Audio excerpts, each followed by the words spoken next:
There are philosophical similarities between Platonism and Christianity. What do you know about early Christians being influenced by either Platonists or Greek mystery cults?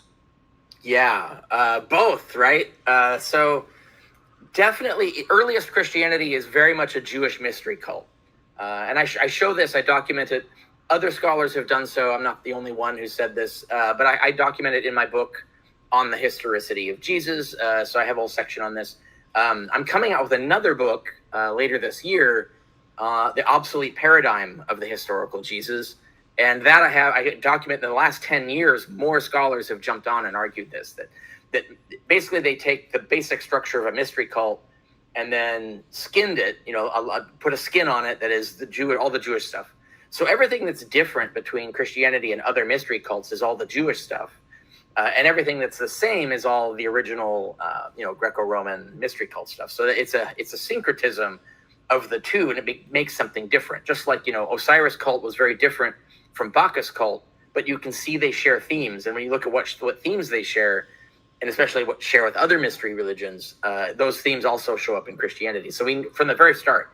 Right. So we know there's a definite influence there. It was kind of really structured that way to say, like, well, we need one of these religions.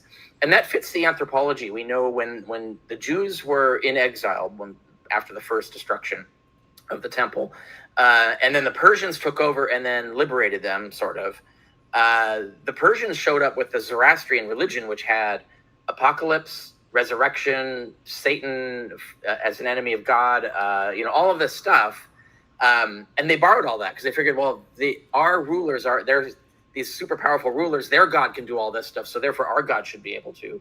And so they borrowed all of this stuff. And we see this with the cargo cults and other religions that are called revolution cults, where they take the ideas from the conquering power that they can't defeat, merge it with their local religion, and create a new religion. And Christianity fits exactly that, because right under the Roman Empire, it does the same thing that the Jews did under the Persian Empire, is they took what is the most popular salvation cult, the mystery cults, and so they just took that structure and then adapted it to their native, Jewish beliefs, and then you get Christianity. In fact, you could predict everything about Christianity in the 100 BC. You could say, what if the Jews made one of these? What would it look like? And you could list everything, and it would be at Christianity, right? Like, so you any scholar who was paying attention could have figured it out, even in 100 BC, and predicted that.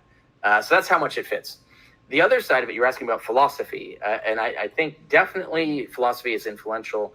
The main reason is because the thought leaders, I even suspect some of the original apostles, but certainly Paul, is very literate. In fact, he's compositionally literate, which means that he took Greek school all the way up to what we would call graduate school level. So, there's no way you do that without getting huge exposure to philosophy.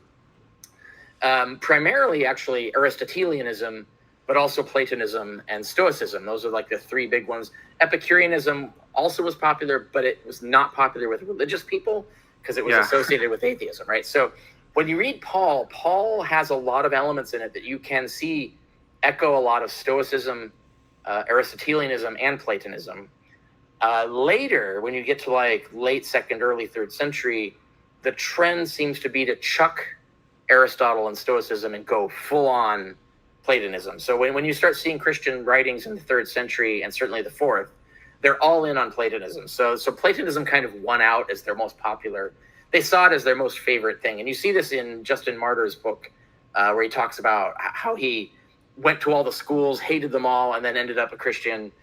And he goes through this. He says, Platonism was the one that was the closest to the truth. And so you could see and why he didn't like the Aristotelians, why he didn't like the Stoics, and so on. But when you get back to Paul, I see he's doing what's called eclecticism. So eclecticism is the view of taking multiple things together and making your own. And that was super popular then. In fact, there was an actual eclectic school of philosophy at that time, right? So you see this in all the scientists and stuff. So there wasn't an idea that you had to do one thing. You're either a Platonist or an Aristotelian.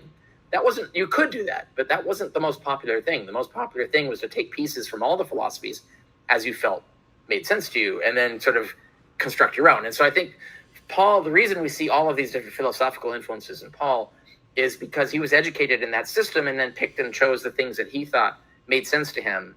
And that's how you get, for instance, 1 Corinthians 15 goes into a whole metaphysics of the resurrection body, right? It goes into like, what is the resurrection body and all of that. Like some people say that's Platonist. It's actually Aristotelian. And then everything he says about the pneuma, the Holy Spirit, that's right out of Stoicism. Because Stoic theology had this idea of a pervading fluid, this pneuma. There's an actual kind of like ether that was in everything. It's everywhere. You just float through it. Right. Everything is in it.